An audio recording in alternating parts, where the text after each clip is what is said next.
Здравейте с новините от Стара Загора. Българската антиталасемична организация проведе акция по кръводаряване заедно с футболисти и фенове на Берое.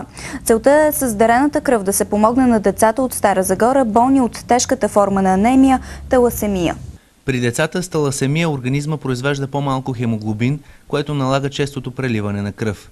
Това е причината родителите на тези деца да търсят различни форми за помощ от доброволни кръводарители. Сред тях са част от футболистите на Берое и техните фенове. По принцип разбрах, че са за деца и се реших без проблем. Това за първи път ли ти е и как се чувстваш сега? Да, за първи път давам кръв и добре се чувствам, няма проблем. За 17-18 път давам кръв и давам, защото знам, че има хора, които се нуждаят. И бих агитирал всеки един, който има възможност да дава кръв. Сигурен съм, че след това тези хора ти се отблагодаряват. Аз не чакам благодарности, не го правя за да ми се благодари, правя го, защото има нужда. Защото някога и аз може да имам нужда и така. А сега става въпрос за деца болни от таласемия.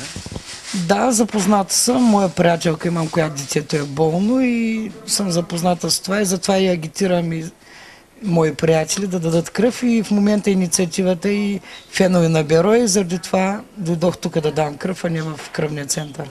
Нуждата от често кръвопреливане на пациентите болни от таласемия е основният двигател на нас родителите, обясни Мария Данева, която е майка на дете с тежка форма на анемия. Най-трудните периоди за тях са летните месеци и зимните месеци.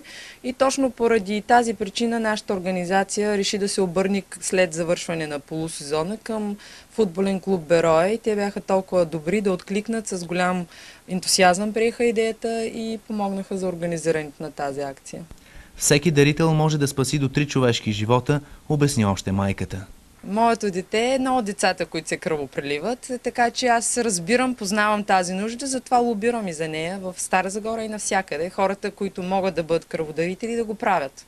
Таласемията се предава наследствено и пациентите с това заболяване се нуждаят доживотно от поддържаща терапия с кръвопреливане. Всеки желаещ може да дари безвъзмездно кръв през цялата година в кръвния център в Стара Загора.